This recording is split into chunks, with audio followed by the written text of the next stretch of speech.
Ẹ mà ǹlẹ́ níbẹ̀ yẹn onílé lóko, ẹ sì kú dédé àsìkò yìí. Hello everyone, it's Adirunke again. I hope your day is going well. Today I'll be teaching you another song for Eshu. And this one doesn't have any official title. So as usual, I've taken liberties and named it Afi Ṣóńṣó Abe. Afi Ṣóńṣó Abe. When I start to sing it, it will sound very familiar to Afro-Cubans because it's there's a version of it, probably even the same thing, just sung a different way, that is well known in Cuba and likely beyond. So this song will sound very familiar once I start to sing it. To start with, these are the words. Lorunkun ẹjọ́. Àfi ṣóńṣó abẹ, èṣù ọ̀dàrà olórí à ń gbẹ́rù lé o. Àfi ṣóńṣó abẹ, Laaroye olórunkun ẹjọ́. Àfi ṣóńṣó abẹ, èṣù ọ̀dàrà olọ́rùn à ń gbẹ́rù sí o. Àfi ṣóńṣó abẹ. And then this is the chorus. So I'm going to sing it. Láàlú olórunkun ẹjọ́, àfi ṣóńṣó abẹ, èṣù ọ̀dàrà olórí à ń gbẹ́rù lé o. Àfi ṣóńṣó abẹ, Laaroye olórunkun ẹjọ́. Àfi ṣóńṣó abẹ, èṣù ọ̀dàrà olọ́rùn à ń gbẹ́rù sí o. Àfi ṣóńṣó abẹ. Àfi ṣóńṣó abẹ. Àfi ṣóńṣó abẹ, èṣù ọ̀dàrà olórí à ń gbẹ́rù lé o. Àfi ṣóńṣó abẹ. Àfi ṣóńṣó abẹ. Àfi ṣóńṣó abẹ, èṣù ọ̀dàrà olọ́rùn à ń gbẹ́rù sí o. Àfi ṣóńṣó abẹ, Laaroye olórunkun ẹjọ́. Àfi ṣóńṣó abẹ, èṣù ọ̀dàrà olórí à ń gbẹ́rù lé o. Àfi ṣóńṣó abẹ, Laaroye olórunkun ẹjọ́. Àfi ṣóńṣó abẹ, èṣù ọ̀dàrà olọ́rùn à ń gbẹ́rù sí o. Àfi ṣóńṣó abẹ. Àfi ṣóńṣó abẹ. Àfi ṣóńṣó abẹ, èṣù ọ̀dàrà olórí à ń gbẹ́rù lé o. Àfi ṣóńṣó abẹ. Àfi ṣóńṣó abẹ. Àfi ṣóńṣó abẹ, èṣù ọ̀dàrà olọ́rùn à ń gbẹ́rù sí o. Àfi ṣóńṣó abẹ, láàlú bara mọ́jẹ̀nrẹ́jọ. So this is the song. I will break each word down as usual and we will explore the meaning. So the first part, the first verse. Láàlú olórunkun ẹjọ́, àfi ṣóńṣó abẹ, èṣù ọ̀dàrà olórí à ń gbẹ́rù lé o. Àfi ṣóńṣó abẹ. Laalu is an epithetic name for Eshu. Eshu was not born named Laalu. It was an epithet that was ascribed to them after a while. Olailu are the two words that are combined to form Laalu. Ola is wealth, honor. So the wealth or honor of, Ilu is the town. So Olailu, the wealth or honor of the town. O. When O is in a statement, it negates, does not. Lorunkun is ni orunkun combined. We like to shrink words the same way you have isn't, a combination of is not in English. We communicate like that, probably even more in Yoruba. We combine words more. Lorunkun is ni orunkun. Ni is have. Orunkun is ni. Orunkun is ni. Ejo is talk or speech. Afi is accept or even just. These are English words that seem to describe the word that are good equivalents.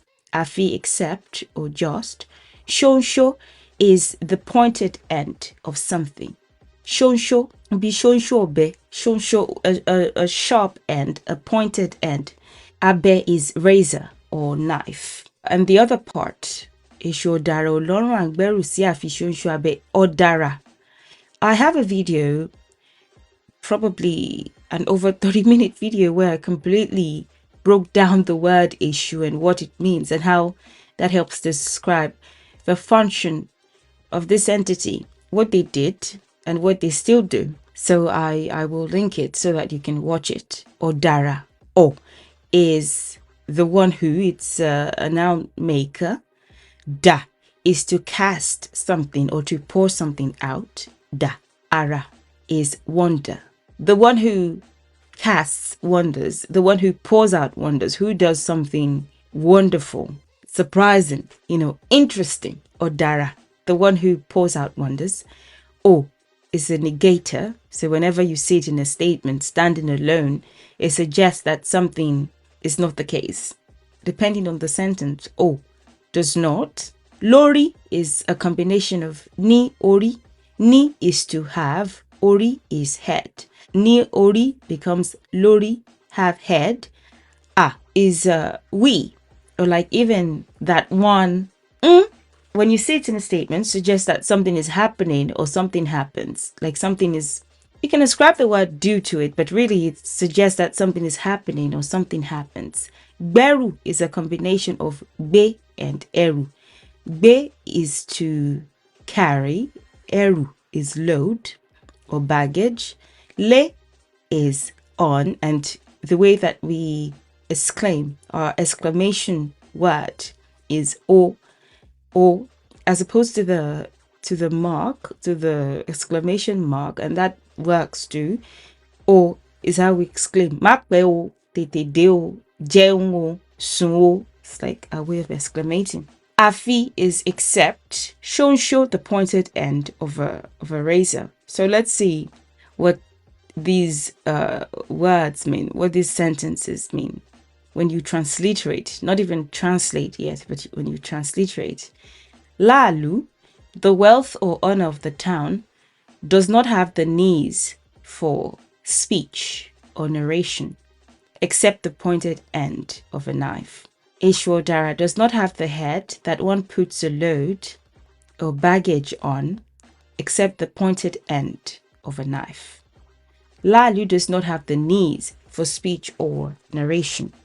When we want to explain something, particularly when you want to explain something into a force that is greater than you, or somebody that is older than you, or somebody that has a higher position than you, even if age is not necessarily a factor here, you're older than them, let's say they're monarch or something, they have some kind of power in some way, whether social or hierarchical power. You kneel when you want to explain something to them.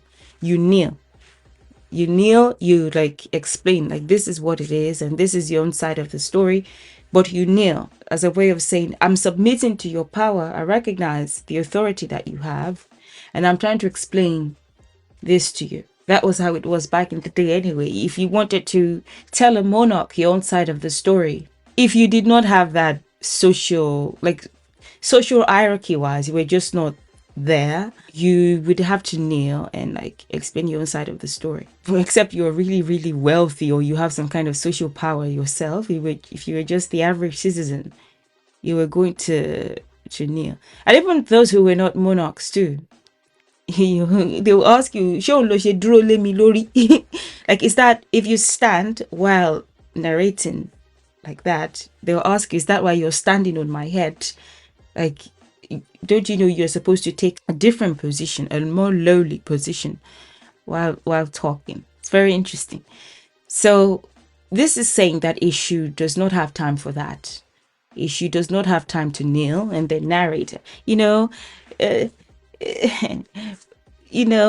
Maybe let's negotiate, or like maybe pity me or stuff like that. No. Except the pointed end of a knife. What Esu has is a tool for justice, a tool for following the laws of balance and nature. Kneeling and lobbying and things like that do not concern Esu. And I was explaining it too in one of my past videos that if you call yourself Omo Esu, probably doesn't come with the advantage that many people think it comes with. It's like being and I took liberties and give the scenario of being the pastor's kid. You have more people expecting you to act right. There's even more pressure on you. A lot of eyes are on you. So you can't go misbehaving. We know that that's not necessarily the case, that in the example that I just gave, those kids many times become the exact opposite of what is expected just because of the high expectation. that everybody seems to have and the pressure. But I said that to paint a picture. It's more is expected of you. Then you're expected to act right. Then you're expected to not break rules and laws of balance and nature, especially because we know human rules and laws tend not to be perfect many times. But laws of balance and nature, you're expected to keep them if you are Omo Esu or if you claim to be so. So there's a lot more pressure. Esu does not have time for lobbying. It does not have the head that one puts a load or baggage on. So it should carry my baggage for me. I did this thing, hide me, or be on my side, or let me be the victor anyway, regardless of what I do or how I behave. Eshu does not have that kind of head. Justice is what Eshu is most concerned with. Favoritism and stuff like that can count Eshu out.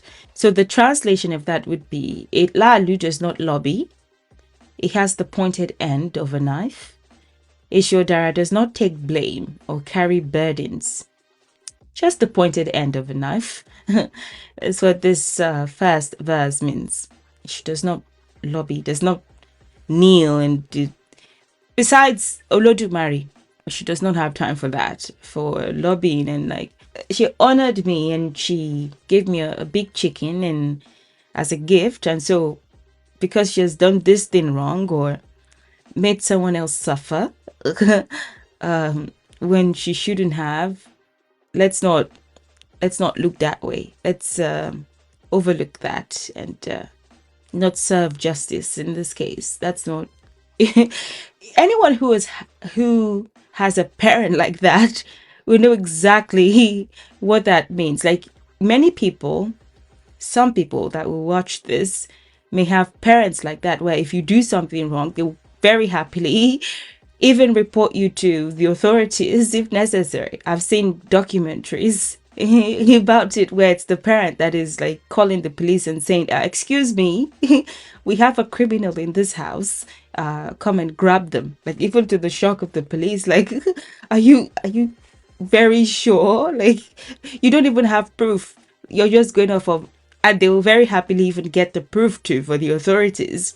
Anyone who has had a parent like that will know you're not to, because they would have told you this is what is expected of you. So if you do something and expect that they'll be on your side or cover you, you must be joking. That's the energy that is being expressed here. Then Laaroye lorunkun ẹjọ́ àfi Ṣóńṣó abẹ, the second chorus, which is just like the first, just a few words replaced with just a few synonyms or similar alternatives. Laaroye lorunkun ẹjọ́ àfi Ṣóńṣó abẹ, èṣù ọ̀dàrà ọlọ́run à ń gbẹ́rù sí o, àfi Ṣóńṣó abẹ.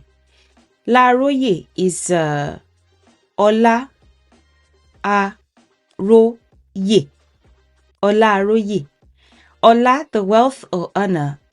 Is the one who. Ro is to utter a sound, and then Ye is thrive or live or survive. Wealth or honor.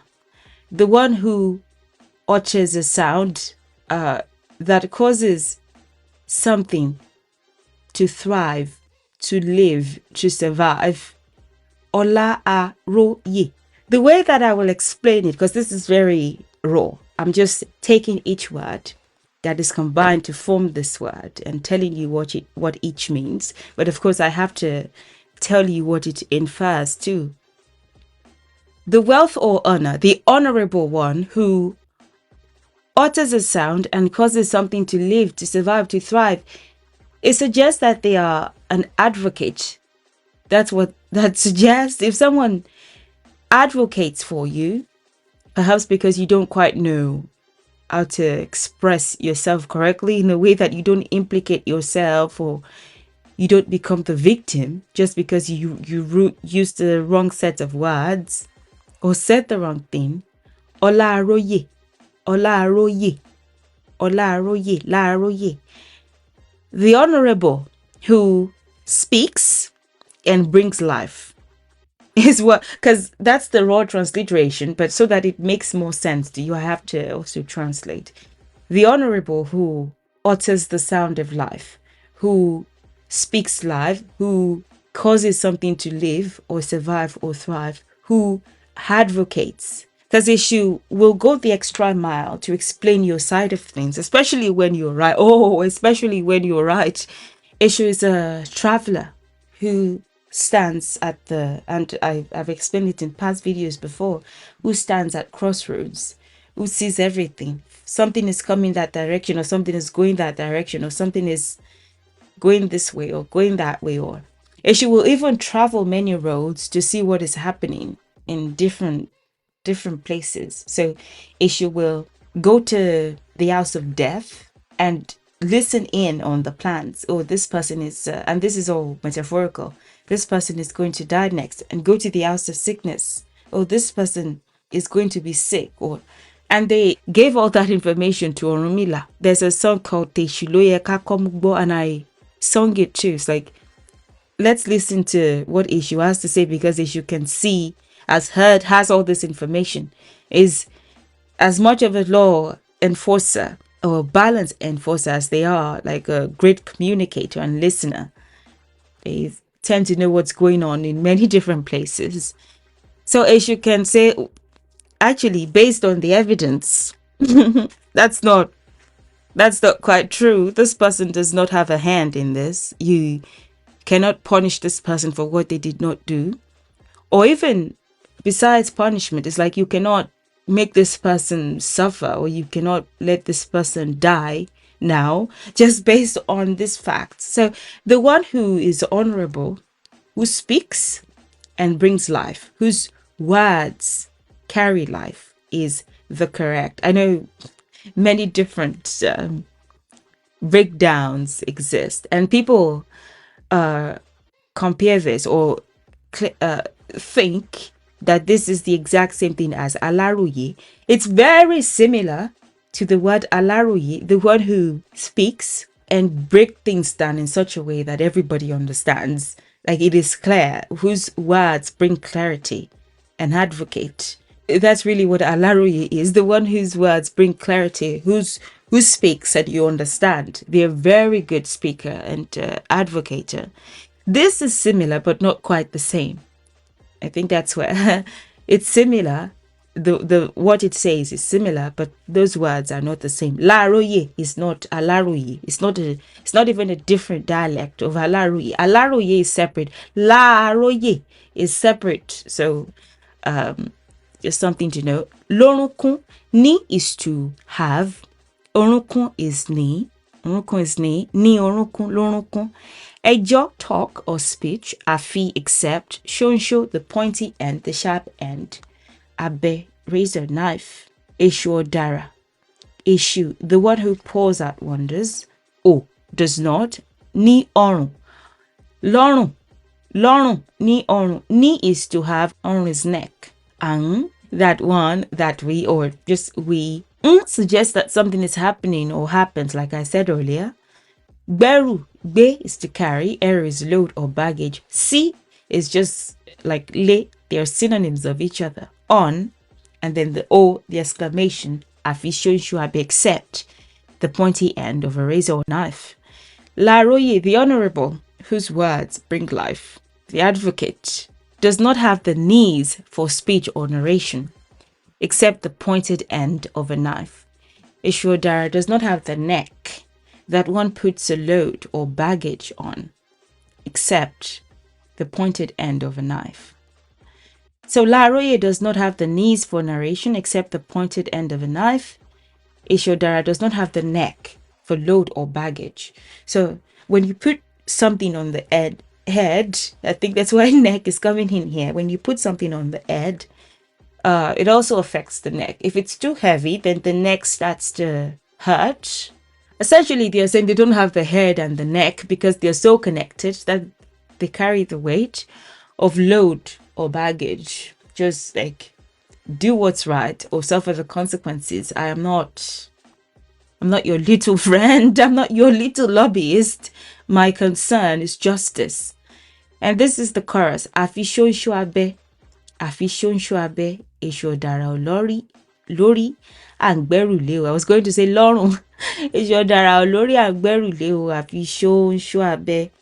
Afi Ṣóńṣó abe, except the pointed end of a knife, just the pointed end of a knife. Èṣù who casts out wonders, Èṣù ọ̀dàrà. Èṣù who pours out wonders, does not Lori have the head, Ang, that one or we, Gbé ẹrù, carry load or baggage, Lé on, O, exclamation, Àfi Ṣóńṣó abe, just the pointed end of a knife. Except the pointed end of a knife, Èṣù ọ̀dàrà does not have the head that one puts a load or baggage on, except the pointed end of a knife. And that's the translation as well. Èṣù does not take blame or carry burdens. So when people say Iṣẹ́ Èṣù ni, Iṣẹ́ Èṣù ni, this song is saying, why am I in it? Like, why are you saying you made your choice? That's your choice. Just like I think I gave this example before, just like law enforcement agents, where they call you in for a little interview, you're not yet under arrest.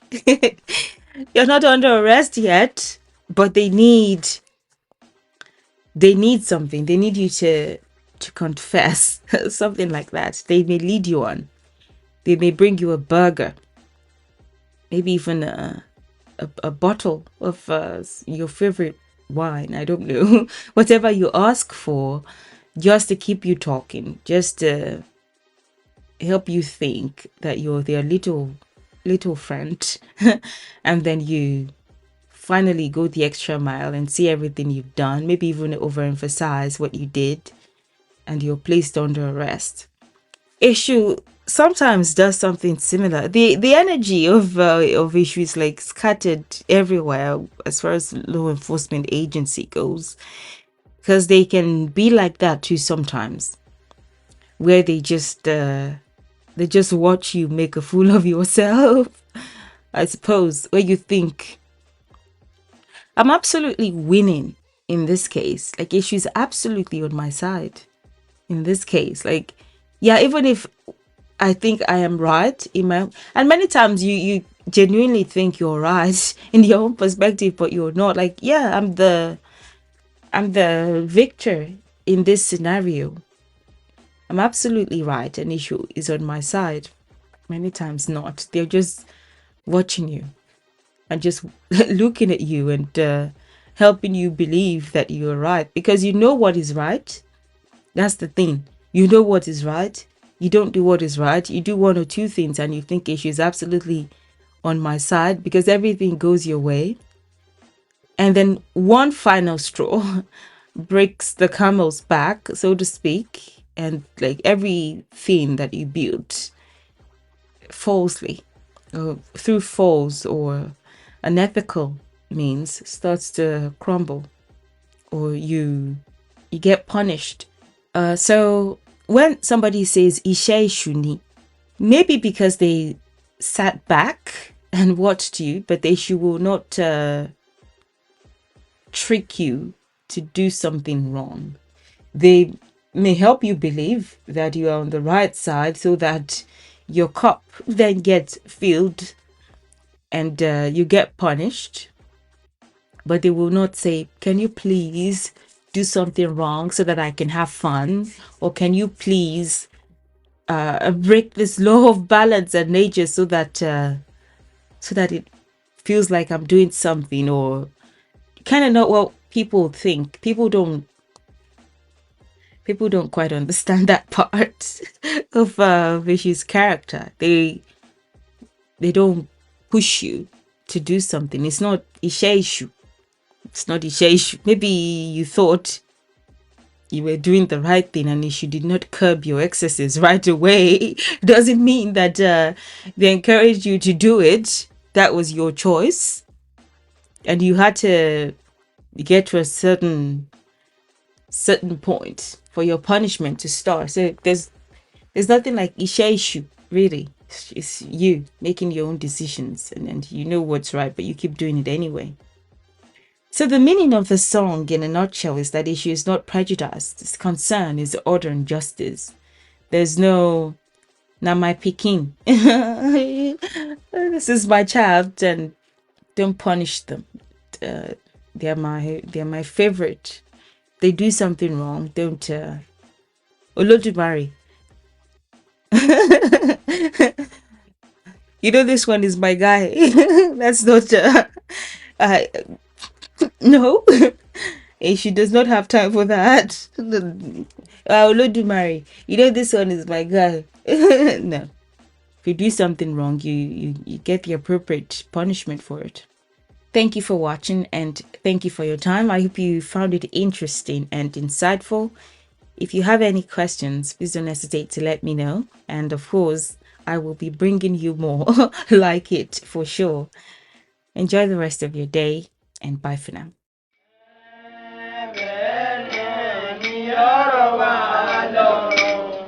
Ọwọ́ tẹ́ fèsù mi ò gbé yọ́bọ̀ pọ̀ ọ̀rọ̀ po.